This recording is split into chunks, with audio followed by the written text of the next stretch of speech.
You're listening to Parasearch UK Radio. News, views and reviews from the world of the paranormal from across the UK and beyond.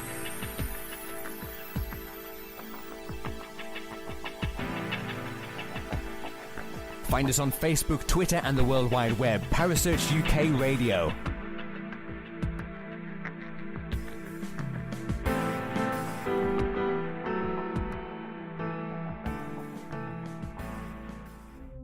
The views and opinions expressed by presenters and guests are their own and do not necessarily reflect the official policy or position of Parasearch UK Radio or its affiliates and sponsors. Listener discretion is advised.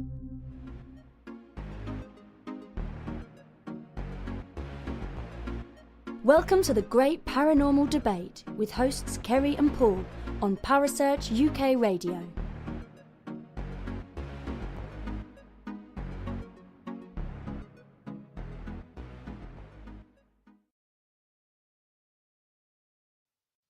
And good evening, everyone, and welcome to another edition of the Great Paranormal Debate. It's the third edition so far in Series 2.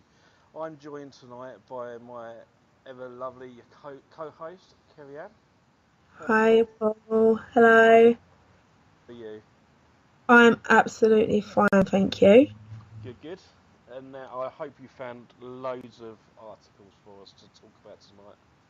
I have. I found quite a few, actually, and I find that, there's a bit of a...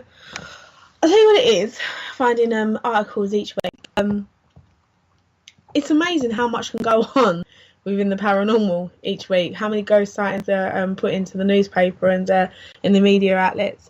But I found some really interesting ones, going through a lot of them. A lot of them have the videos attached as well, because I like to be able to show you guys what we're looking at so we can hear your opinions, what's happening.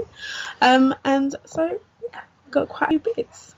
Quite awesome. A few articles. We've got from, I was going to say George Washington. Yeah, it's George Washington. From George Washington to some strange person sitting in the middle of the road, to dash cams, pubs. We've gone all over the world as well with this one, so a bit of variety.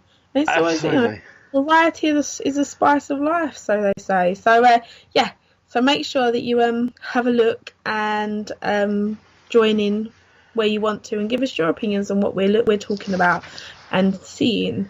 So, should we go on to the first one? Oh, before we do, shall we talk about this Parasearch competition that we've got going? Oh yeah, go on. Shall we? Go on. Yes. Shall we be the first show to actually talk about this? Oh jeez. Yeah. Let's do it. Okay, awesome. Right, so we've got a competition going. It's from the Haunted Histories show on Wednesday with Penny G. Morgan. She's arranged with Fright Nights London for them to give away 2 tickets for an investigation at Fort Horsted on the 17th of March. I've been to Fort Horsted. It's an absolutely superb location.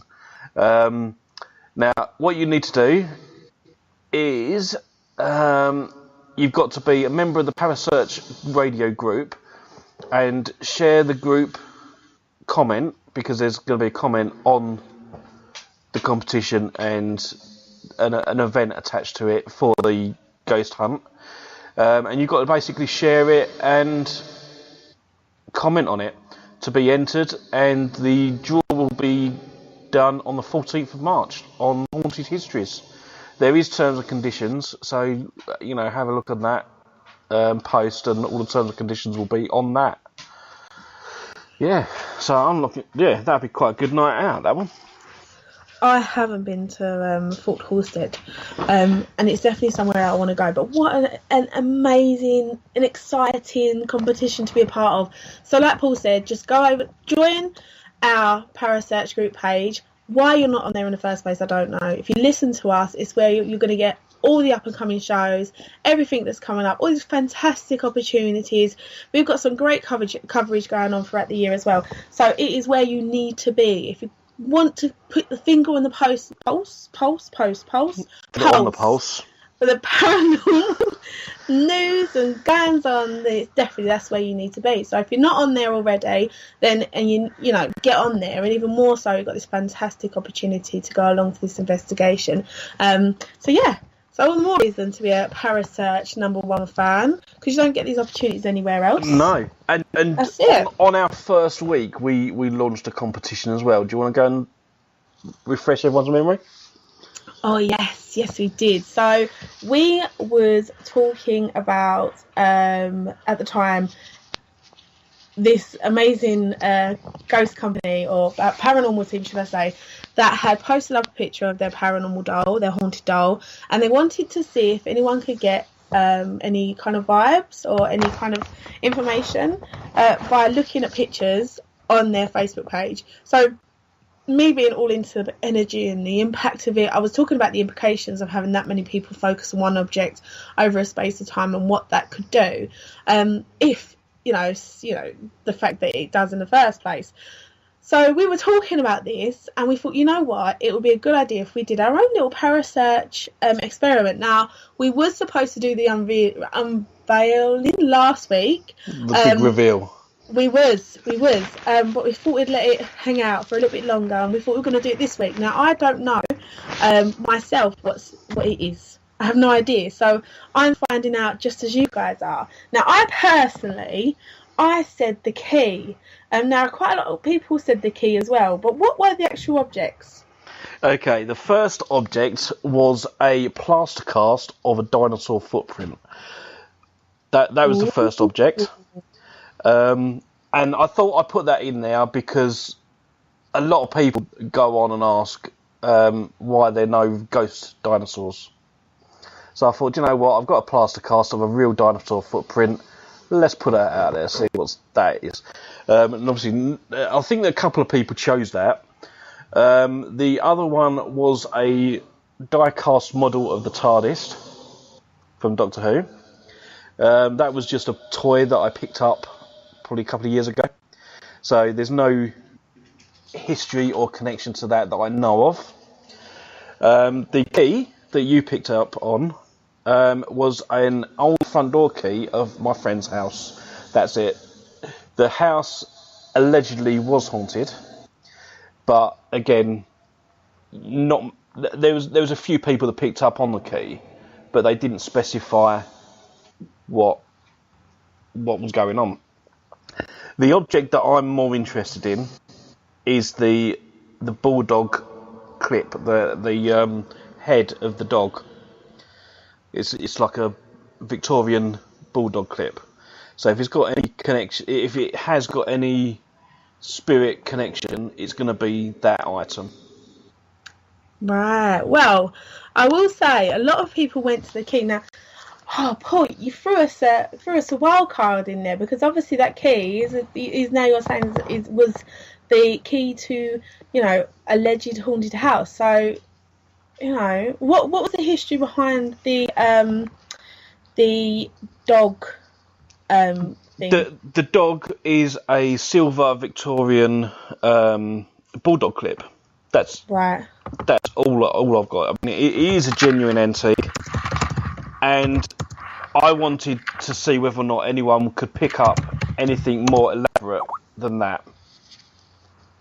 Okay, so I mean, with the could you tell us a little bit more history with the key, if that's okay? Yeah, okay. The key was basically a key to my old friend's house, probably about 3 or 4 moves back previously, and she used to get activity in her house where you'd go upstairs, and along the landing you could hear children running, you could hear footsteps.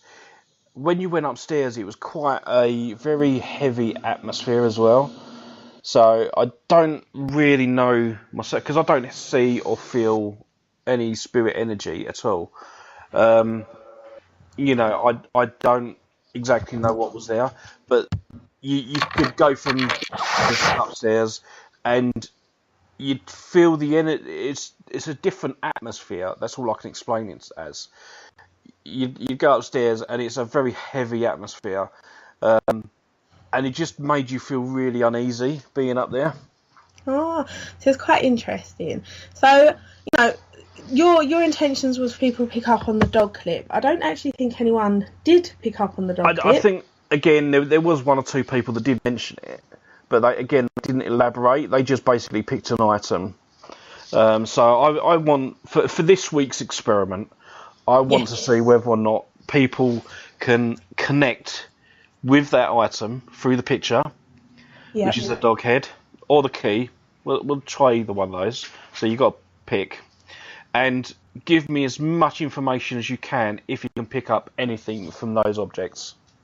Perfect. So that's this week's psychic challenge from the Great Paranormal Debate, is to see what you can pick up on psychically through the photo via Facebook. Let's see if this can actually be done, and you can validate some of the information, hopefully.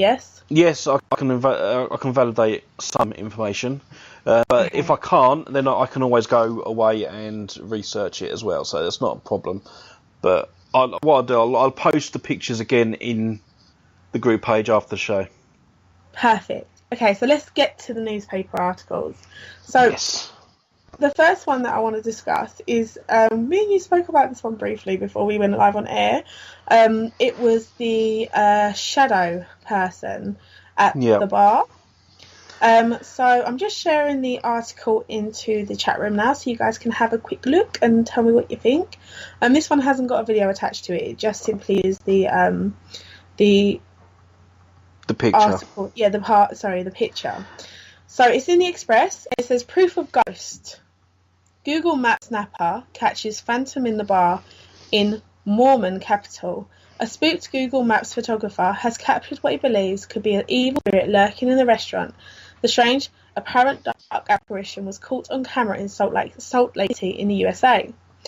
The image was a dark figure, which also resembles a hooded Star Wars Jawa, appears to be lurking. The snapper uploaded the image to Twitter and expressed their horror. They wrote, "I do believe I've captured a ghost in old Sketty factory in Salt Lake City. I could not recreate this and took several shops back to back. I am a Google local guide and was taking this for Google Maps." And the article does go on. What I would have loved to have seen is the photos that he took back to back. Yeah, that would be really interesting to look at, and I think as well the photograph, it would be quite interesting to see whether or not that can be stripped down and pulled apart, because there is obviously two explanations to this. It's either there or it's not, but it does cast a shadow onto the back of the chairs. So whatever object it is there. Or it could just be a cutout that they've manoeuvred so that they've not actually got it quite right, and it sort of encroaches onto the image of the chair as well. Possibly. So it does look like, though, there's a gap between the bar and the object, because it is casting that shadow onto what's next to it. But it does a little bit remind me of, do you remember the pictures that were taken of the fairies? Yeah. That kind of thing. I don't know why, but that's the kind of impression I get with it. But I mean, if you was to look at this and it be, it could, like, you know, under the assumption that it's a spirit, picture of a spirit or a ghost, surely ghosts are translucent. So would they cast? I mean, it would suggest that it is a solid mass, and this could just be in my ignorance. Well, this is why I think ghosts cast a shadow. This is again one reason why I'm thinking maybe it's almost like if you took the picture with nothing in it, and then got some like tissue paper, black tissue paper, and cut it out into the shape of whatever that is in the picture, but they've not aligned it with the chair properly. Right. So they've sort of done it so it's sort of an angle, so it looks like casting shadow on the bench or the chair in front. So that's either one possible explanation, or the other one is there is actually something there that is casting that shadow. So it has to be a solid object. Okay. Well, if it's translucent, I would have thought the light would go through it. Well, yeah, and I mean, I haven't drawn on on a conclusion on it, to be fair, because me personally, I don't think it is a ghost picture. I'm not sure, but the thing is, I can't give an explanation to what I think it is either, which puts me in a bit of a position where I can't validate my argument, which is quite frustrating. But I don't necessarily believe that this is spirit, but I can't give an explanation why, which is quite sad. I mean, I'd opt for option B. You know, I think it is a cutout, and they've just not aligned it properly. That's sort of where I'd go, because that's more a logical explanation than, yeah, it's a ghost. It's more probable to be the cutout. A little remix there, sorry. So that's that's the conclusion. We both agree that this potentially, more than likely, isn't the spirit sitting in the bar catching a cool one. It could be something that's been set up. Yeah, and it just annoys me as well that obviously, if it is to be taken at face value and it is a spirit, why does he instantly assume that it's a negative entity? That bugs me as well. It's a shadow. Yes. It's a shadow. I do agree. Why does he assume it's negative?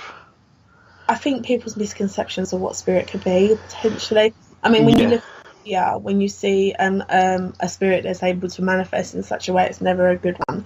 It's always going to throw something at you. Exactly. I mean, it was Salt Lake City, so it's a US state, so that explains everything, really. That's an opinion not shared by everyone. Just to let you know. Most Americans jump to the conclusion that demons and dark entities and shadow people are all evil.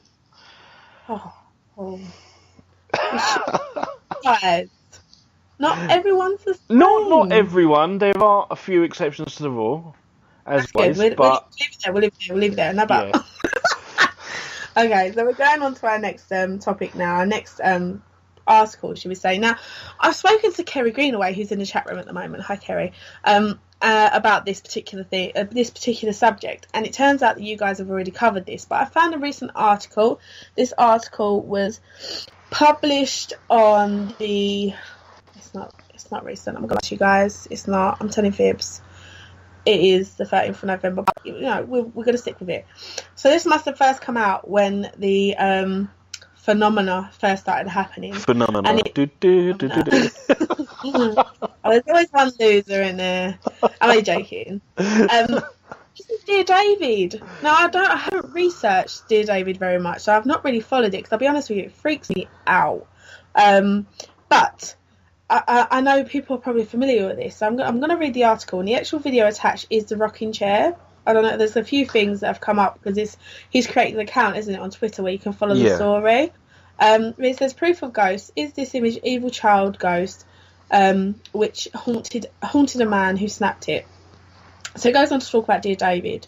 And he says that he shares it's in his New York home, again, American guy, and that at first he would appear to him in his dreams, and now calls it like a physical manifestation. I'm not going to lie, the photo, he actually looks like the Robert doll. Okay. In the article, and he actually looks like the Robert doll. It's a strange looking child, but and the video itself, I did turn it off at halfway, because I had to remind myself I was looking at a newspaper article, because I was expecting a face to come and scream at me. Honestly, Facebook has broken me. It has broken me. I hate those. Yeah, but no, it's just basically a room, and you see a chair, and the chair's just rocking back and forth. So you're getting that full soul of that lull of comfort and security before the witchy face comes and screams at you. Yeah, it's like that. I mean, what is your opinion about this story first? Right. Okay. Well, again, it's New York. It's an American, and you did say, did you not, that it was an evil spirit? Yeah. Yeah, it did say that in the article. Yes, I'm not making... Yeah. Right, okay. If you're an evil spirit, would you rock the chair or throw the chair? It depends, though, because if you're looking at... no. Right. if you are something that is just beginning at the beginning of the manifestation, so if you think that when we look at any kind of haunting, in the beginning it gets worse, so it kind of escalates and escalates. Now, I don't know when this video was taken. I thought this was a recent article, but clearly it isn't. It was in November 2017. I don't know how, I don't know very much about this article or this situation. Now, if this is at the beginning of this manifestation, let's just under the assumption that this, yes, is the case, and there is a ghost boy that is haunting this man who is trying to kill him, it could start off that way. We don't know what's happening right now. That chair could have been picked up and whacked around the guy's head by now. But the rocking a chair isn't that evil, is it? The beginning of the end, Paul. The beginning of the end. This is where we start. Do you remember that full of security? Like, oh, he's just rocking a chair. He's having it's so easy to fake that video as well. You know. Do you remember that still? Sorry. I'm going with the fake. I don't believe it because it's more probable that he actually done that himself. 15 minutes of fame. Well, I mean, I do agree with you because in that it could be that he done that. I don't believe this is what's happening, but it could be that. Do you remember that video a little while ago about that woman who posted that video of her kitchen, and it was first the ironing board fell over, and then the chair went across the room, and then all the doors and drawers opened, and it turned out that I think it came out that actually it was faked. It wasn't real. Yeah. She was able to do that. Then yeah, surely someone can rock a chair, and you can't see. It looks like there's a bed, and then you can see the chair. You can't actually see underneath the chair either, I don't think. No, and that's what I'm saying. I mean, it is quite easy to fake exactly what that video is. So, again, it's more probable to leap to the conclusion it's faked rather than it is spirit. But is that where we're going wrong? No, I don't think so. That we're going for? Because I would still investigate that claim. But would you go in with the assumption that it's fake, though? Because you've already got that. You'd have to go in with an open mind. You've got every case you've got to treat with an open mind. You can't go in blindsided. You can't do that. So I would still take that case on, but I would look again. You're looking for the probable, and you're looking for the logical. Oh, this is coming from a guy that says, yes, in theory, we can time travel and we become a zombie, but there's no such thing as ghosts. Do you not think that sometimes, maybe not intentionally, but sometimes, as a person, not as in you or me or them, in general, a person could go in with the perception that they're being open-minded, but could also have their already preconceptions of maybe a person. Yeah, but then that's where that's why you investigate, because you every scientific experiment that you run, you've always got what you expect at the end of the experiment. Of course, and if that's expectation... So you run your experiment, and then you can prove either way whether you're right or wrong. But that's my point. You have your expectation of what's your outcome. You're already having your predetermined expectation of your experiment. So, but then you'll run your experiment, and it might prove that you're wrong. Listen, all I'm going to say is I can give you an equation that can prove to you that 2 equals 1. That's all I'm saying right now. Yeah, but you can make numbers do everything, as I said to you before. Yes, Car's tax deal, Jesus. No, very good point. But what I'm saying is that if you're going into, you could be going into a situation where you're like, yeah, this is going to happen, and then like the manifestation of your expectation and your own imprint of what you feel might happen, your predetermined set of results could influence the outcome. So you could be going in and it could be genuinely haunted.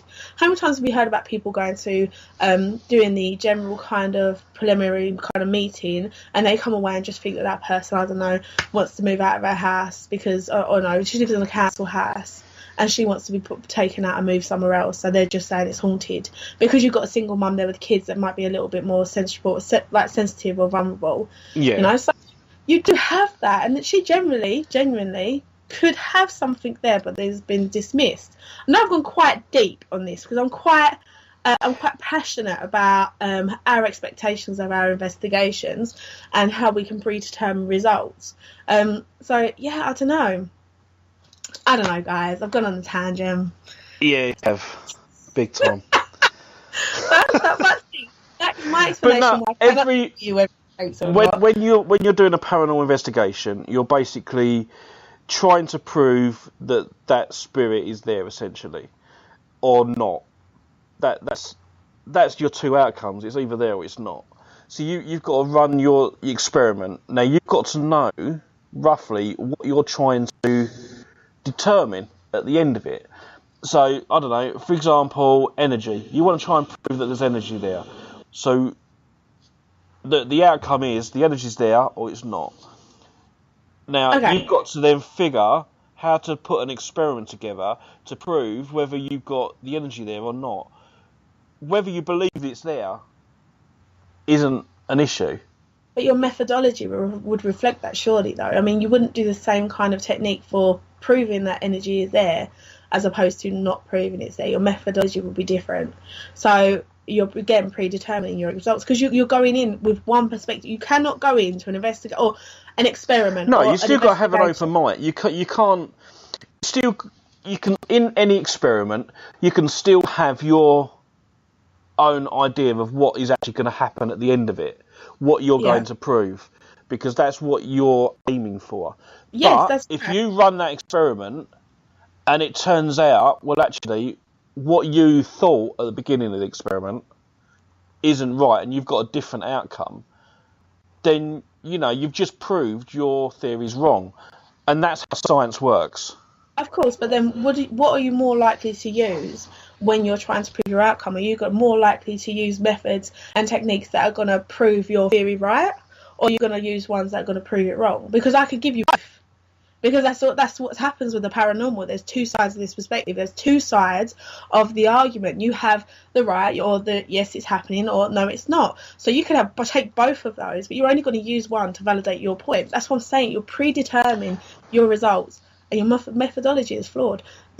Your experiment or your foundation experiment is flawed if you're wanting to prove it exists, but you're using techniques to prove that it doesn't. It's difficult.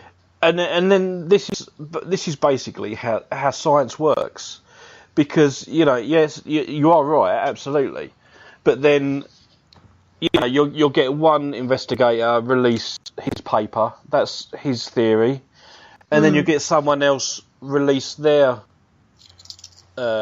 experiment, and they're completely different to what you've got. So then you've got two theories now that you've got to try and explain, and that's how we build the building block.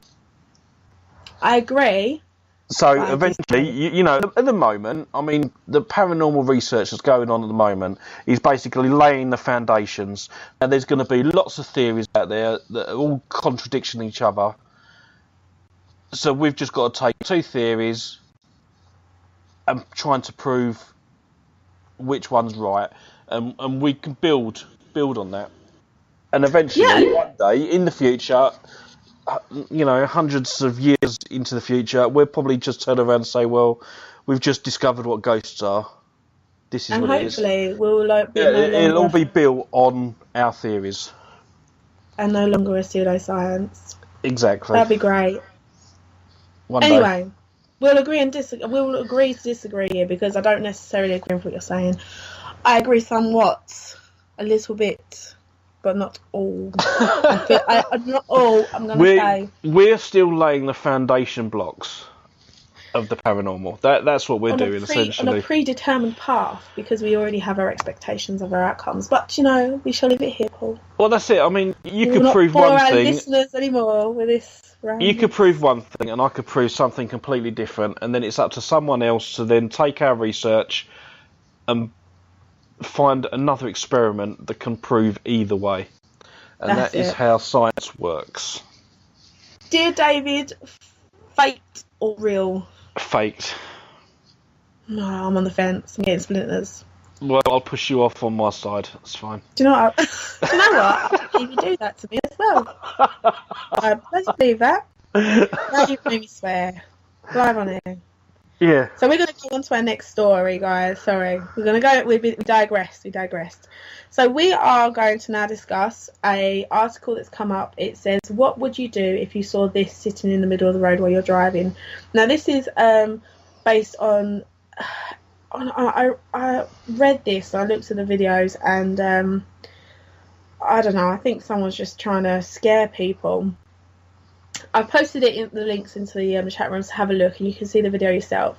So what would you do if you saw this sitting in the middle of the road while you were driving? A driver reversed while in terror after coming across a ghostly figure sat in the middle of the road, what is said to be a haunted road, The creepy figure was caught on the dash cam of a car as it headed neared it on the road. Said to be known for ghost sightings between Tamantasky Peridana and Butskick. So it's another place in America somewhere. No, it's not. It's Malaysian. I really do apologise for my pronunciation. It is poor this evening, and yeah. As the car comes out of a bend, a figure can be seen in the distance, sat in the middle of the road. The driver slows the vehicle straight away, saying, "Okay, that's a bit scary," and the passenger says, "Yeah, that's very scary." So, I don't know. What do you reckon? Do you know what? I had to watch this video about 8 times before I actually see it. And even then, I had to go from my phone to the laptop, so you'll see it better on a laptop screen. Now, I think whatever that is actually on the road surface, and I think it's an optical illusion. Because if you notice, when he drives towards it, it's quite clear. When he drives away from it, it fades. Well, I didn't go to the laptop to see this. I did view it on my phone, because I like to, when we do these videos, sometimes if we catch things that go, or we have something that goes quite quick, I like to screenshot it, and if it's quite dark, I like to lighten it up. So I did look on the phone, and it looks like a man in a white nightie sitting on the road with his legs crossed. I mean, Buddha.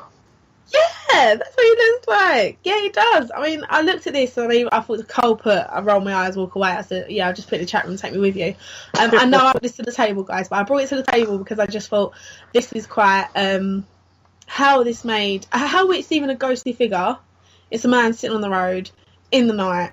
I mean, kudos to him to be able to do that. Even if I had my friends standing on the edge of the road, like gearing me on just to scare the crap out of someone, I still would not sit in the middle of the road in pitch black on my own. No, and you know what? It doesn't even. It looks like it's been added after the effect as well. It doesn't.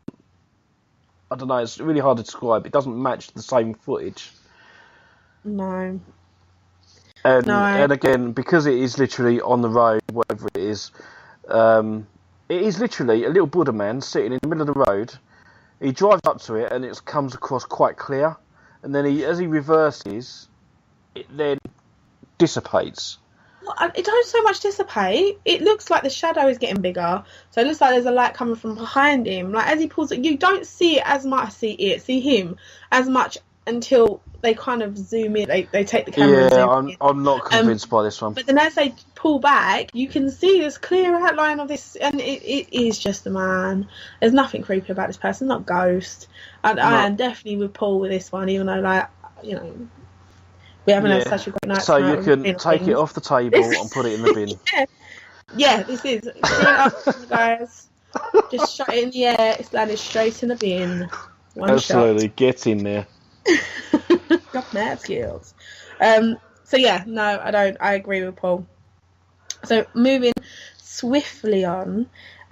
We have, now this article is quite interesting, but again, I mean, I'm not overly impressed.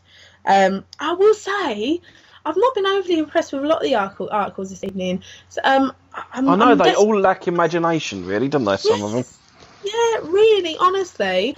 And I'm looking for that article where it's like, yes, like the doll one last week, you know. But anyway. So this article is about, I'm going to put it into the chat room now, guys, to have a look. It is interesting in the fact that you're finding fun and imaginative ways that people are trying to fool people. But, you know, I think this is quite interesting itself because the photo is taken quite a long time ago. So this is article says, world's best photo. Ghost photo shows Abraham Lincoln at White House. So it has a video. And you go and have a look. It says, someone suggests the translucent figure in the back right of this image could even be the ghost of former President Abraham Lincoln. The image was taken by photographer Abby Rowe during Harry S. Truman's reconstruction of the White House in 1950. It shows the eerie figure standing on his own away from a group of their men, or so that should be three, a group of three men to the left. Ghost hunter Joshua P. Warren questioned if it was the most amazing ghost picture ever in a YouTube video featuring his investigations into the image. Yeah. Who wrote this article? Do you know what? I thought, I've been looking at that picture, you can quite clearly see that there is a man standing there. But I thought Abraham Lincoln used to wear like one of those top hat things. Yes, and not only that... And this little man hasn't got a hat on, so how does he know that that's Abraham Lincoln? I don't know. I think he's making it up. He's making it up. It could be anyone, couldn't it? Well, I think what I'm quite interested about is obviously our photography techniques have developed over the years, and this photo was obviously taken in 1950, and I'm sure that back then they didn't have, I don't know what the equipment was like, whether they were able to manipulate. I know that if we're able to do it quite easily these days, but then whether it had a slow shutter rate and they're able to capture it that way. I'm actually wondering whether or not it was taken using the old slate cameras, the big box cameras where you had to stand there for hours. Because I think you can capture things like this. If there was literally a man standing there for like 15, 20 minutes, and then he moved, the image isn't going to come out properly. No, I mean, we do get it now when we have slow shutter rates on cameras, and if someone steps into the frame and then steps out, you get like a translucent kind of figure of them. So we still can do that now. I'm thinking maybe that could be an explanation for this. If you are going back that far, you're talking about the very first sort of cameras coming out. Sorry, I'm reading Carl's comment. Said, let's try this again. It's the same as Elvis working as the gardener at Graceland. Oh, that's not what he put first. He said Ace, Gardner and Grace Lyons. Someone's been drinking the scotch. And it isn't me this time. Not me. It's Carl. So if anyone's got any other explanations to what possibly could cause that kind of image being taken, and if it's even possible, that'd be quite interesting. But do I believe that we can get images of ghosts? I think we can. I think that is one. I don't know. At one point I thought maybe it was just like a mirror image of the person that was standing, the three guys, because they stood the same, crossed arms and legs quite wide apart, like that proper man stance. So I did wonder whether it was actually just a mirror image of that had got like a misprint on the photo. Again, that's possible, but I still think I'd go with the whole box camera. Yeah, because isn't there a way as well in the old cameras, the old photos, where you could get the development of one photo on top of the other? I really don't know. I mean, I don't know much about early photography, to be fair. Okay, well, I mean, I'm open to all these explanations, to be honest with you. I don't necessarily believe that that's Abraham Lincoln, because where's the hat? Yeah, it's not Abraham Lincoln. No, but who? No. I don't know. It could be anybody. That's it. So, we're going through these articles like nobody's business. I know, it's a good job you picked late, isn't it? Like, no, and then I think if anyone comes across a really interesting article, they should definitely shoot it our way.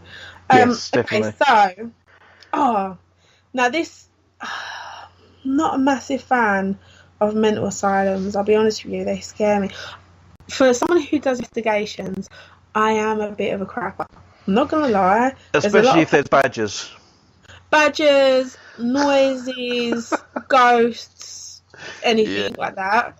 Yeah, I'm not that bad. I'm alright. But I'm like, I won't go into a mental asylum. I don't like prisons. I like lovely little Victorian prisons houses. Are really good. Love prisons. I don't know what it is about prisons. I don't know what I don't like about them. I've done Shrewsbury Prison. That was awesome. And really? I'm doing Shepton Mallet in April. Oh, really? Yeah, so I don't know. can't wait. But definitely not. Do you know what I think my problem is? Is because I consider myself a sensitive. I think when I feel that I'm susceptible to energy that can make me feel not so great, which makes me proper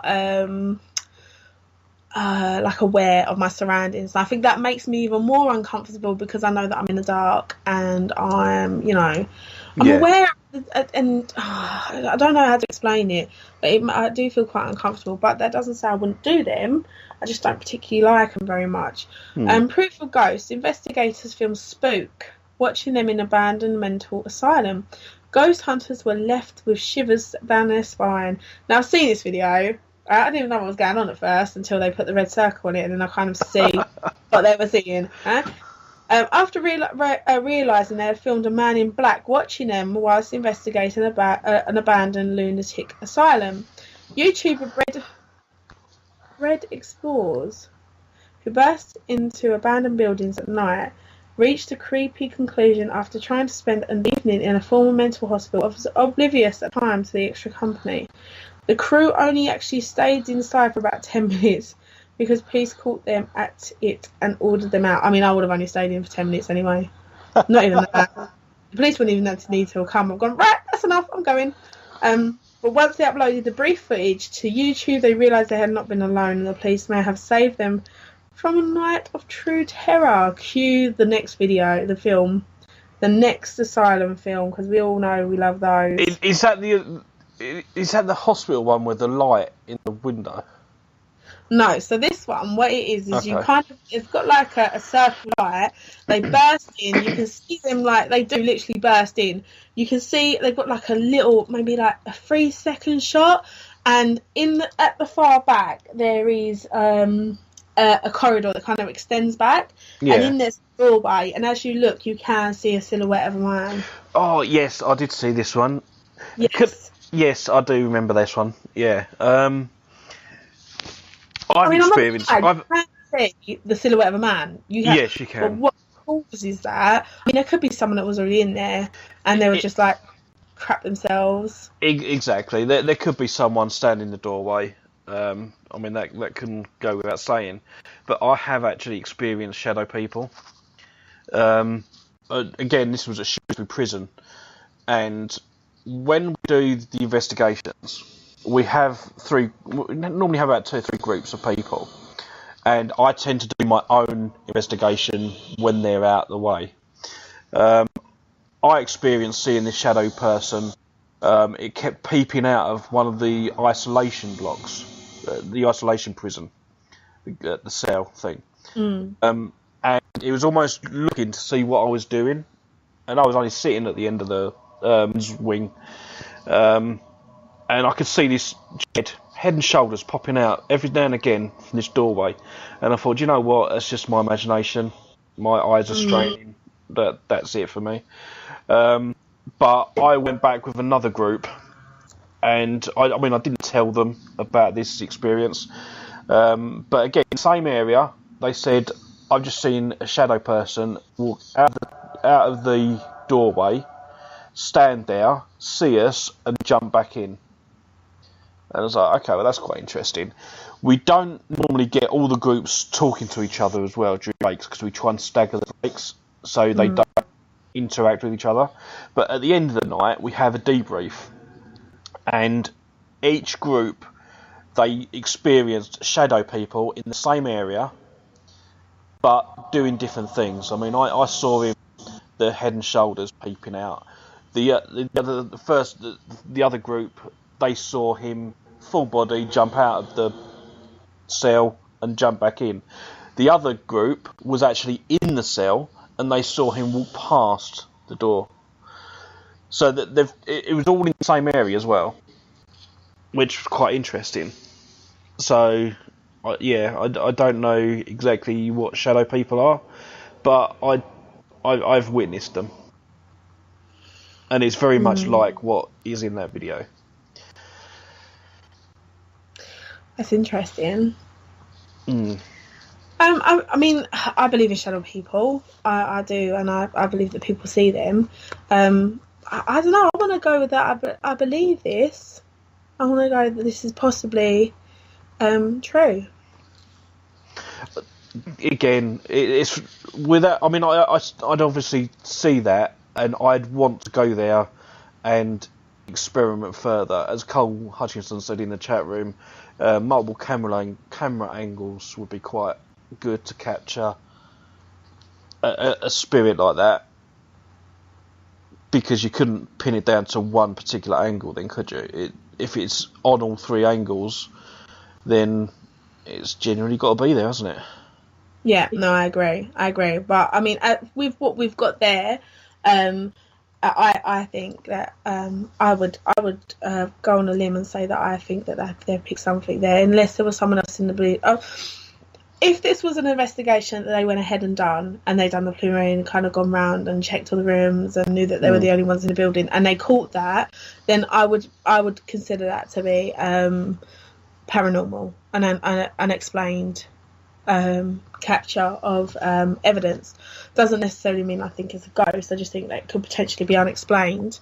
But then you have got, if you look at the video, they have got a torch which could cast a shadow.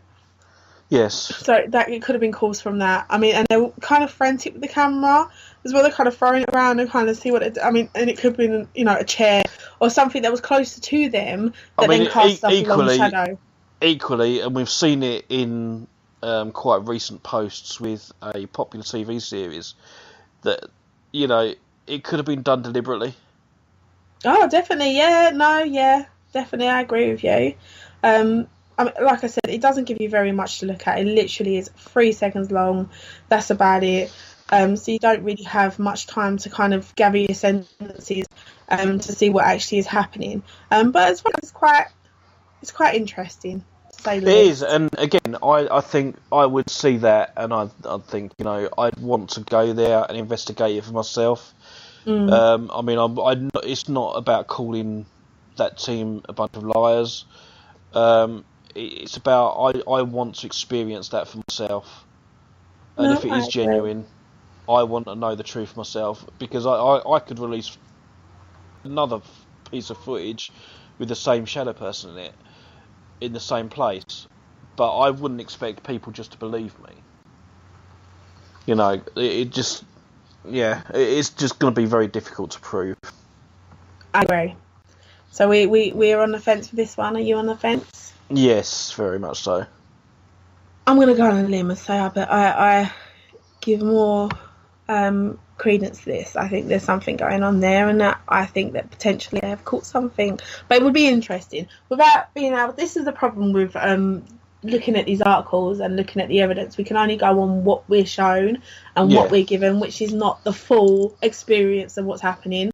And a lot of these places aren't accessible for you to go and have a look yourself, so it kind of limits on what you can give an opinion on. But nevertheless, it is interesting. And the only thing that I think that could cause that is if there's a light, if there's windows in that room and there's a light outside and it casts a shadow from something that's in that room. Or from the torch, if there's something in front of them and they cast the shadow from the torch, it kind of goes out bigger as it as it hits the wall or whatever. Or if there's someone else in that building and they're not aware because they've only just entered. So it's quite intriguing. But we have one last story that I want to share with everyone. Sorry, my speech is terrible tonight. This one is. This is an old article, I'll be honest with you, but it was an interesting one. It's paranormal hunters claim to prove ghosts exist after snapping one above a mass grave. Now, have you seen this? This is the last one I sent you. Yeah. It's got a photo in it. I really like this photo. I look at this and I don't. Of course, it's got the signature red circle around it, just in case you don't see it. This is Spook Chasers. Jodie Carmen and Chris Hunter claim the figure's head and shoulders can clearly be made out in seats in front rows in front of her, and appeared after a series of unexplainable bumps and noises while they were still and all apparently being possessed. Oh, they've lost me. So on that picture, you have got someone on the stage, and whoever's on the stage is of the same consistency as that man sitting in that chair. Oh yeah, I can't see that. Yeah, because all I can see is his arms and wearing a watch. Yep. Oh, I never saw that. So whoever's on the stage is of the same consistency. So they've either taken they've taken a photograph, and it's almost like they've cut the top part of that body off and put it in the chair.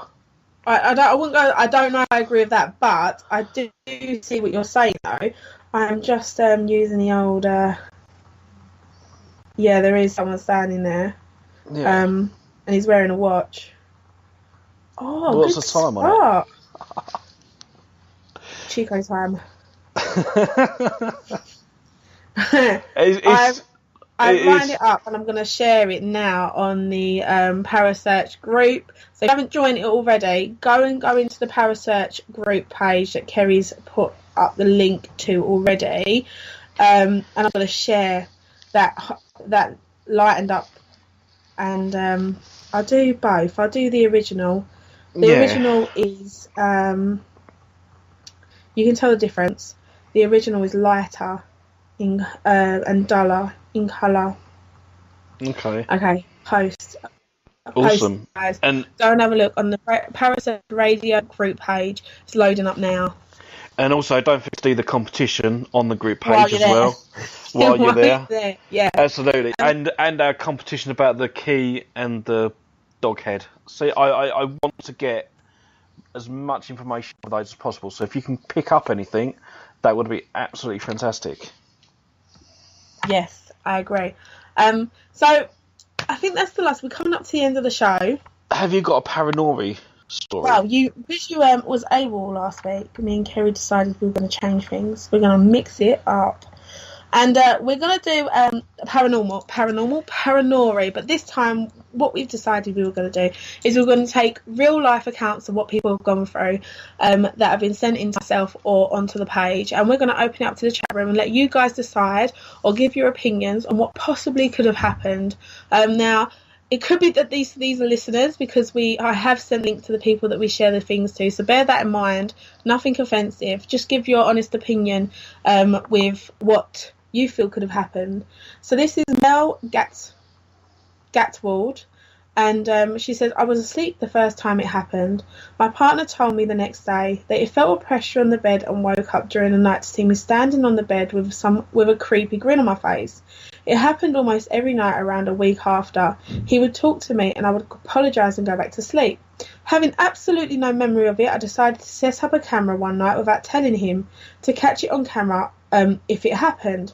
Sure enough, it did. But what I actually saw in the video will haunt me forever. On the camera, I saw something. It was like a black mist surrounding me. I stood as there was someone using me as a puppet. After that night, it never happened again until now. I'm assuming she's saying it never happened again up to this point. So that's Mel's story. She shared that with me on a women's only group where we go and slag off all you men. Because there's groups on Facebook just for that, by the way, guys. We have those groups. That's all right. We've got one that does the same, but obviously just slap all the women. That's fine. And I don't know why you'd want to do that, because we are just amazing. But well, yeah, that's what we let you think. Yes. So I put up a little post and asked for people to share their stories, and that is one that she shared with me. So I'm looking in the chat room now, guys. I'd love to know your I know, Carl. Oh, Carly wants to join. All right, Carly, I'll send you the invite. But yeah, so what do you think? What do you think, Paul? What do you think about that? Well, it is a quite common occurrence that people wake up and see other spirits or whatever they are over you. Could again be sleep paralysis, because again that's sort of goes hand in hand with it. I mean, without actually knowing the person and looking into the family history and stuff like that, it's a bit difficult to say. It could even be family visiting. There's loads of explanations that could just go on for this one. I mean, let's fixate on the fact that she does have no recollection of what is happening. So she's obviously in some type of sleep state as it happens. and that she physically gets up and kind of just like stares at him. I mean, it does really remind me, I'm going to say it because everyone else is thinking it, it reminds me of Paranormal Activity. So I'm just going to put it out there. That doesn't necessarily, I don't necessarily not think it doesn't agree. You've got sleepwalking as well. That could account for it. Yes, it does. Actually, do you know what? If Mel is in the chat room listening, if you still have that video, send it in to us. We would love to see it. Yeah, that'd be interesting. And we'd love to, we'll chat about it next week. But so, if you have that video, in fact, I'm going to message Mel, and I'm going to see actually if she still has it, and if she does, then we'll post it, or if we can't post it, we'll discuss it further on the next show. But I found that story, because there's quite a few general stories on there, is about visitation from family and stuff, and very rarely is it truly kind of like stories that stand out. And that was one that I found that kind of stood out to me. That was. I mean, if she's got footage of the strange mist that was surrounding them, and maybe there is more of a spiritual explanation for it. Yeah, it would be really good to have a look to see what. Yeah, it would. Okay. Yeah, so if Mel's listening, send it over to me, or I did tag the like page in the comment to let you know that we were sharing your story today. So you're also welcome to send it through to the like page as well. And if you don't wish for it to be shared publicly, that's absolutely fine. We'll just review it ourselves as investigators. We can do that. Or if you don't mind it being shared, then we can do that. So yeah, and I'll get in touch with you. So yeah, we are coming up to the end of the show, Paul. We are. It's terrible, isn't it? But we've always got to be under that hour as well because of the Dark Mirror show afterwards. Yes. Yeah. Because we can't overlap. We can't overlap for them. So what are they talking about tonight? Do you know? Do you know what? No, I don't know. But Kerry has just posted into the chat room. Don't forget that after the show you have to refresh, but keep listening. Basically, to see the to listen to the Dark Mirror show, and they've got a guest on tonight, Jamie Krashner. Is that how you pronounce their name? They're discussing paranormal in the Bible. Oh wow, that sounds a bit of you. It does actually. That's the sort of show I do. Yeah. I'm disgusted. Treading on my toes like that. Sorry. Oh, no, I thought that'd be an absolutely fantastic show, to be fair, and I'm going to be listening in on this one. Me too. So we're going to say goodnight and say goodbye. And don't forget, we've got the experiment that's happening at the moment. So go over, give your impressions, even 1 word, 2 words, a paragraph, anything you want. Even if you want to go away with the image on the screen and draw something that you get from it, anything you want, get involved, have fun, let's see what happens. We have the amazing competition running on Parasearch group page. I also shared lots of information in the group page tonight as well, and in the comments of this. So yeah, there's loads for you to get on with, but not yet after Dark Mirror show. Yes, absolutely. So good night, everybody. That's enough from us too, and keep refreshing the page, and the Dark Mirror show will be starting in 2 minutes. Thank you for listening, and see you all again next week. Bye-bye.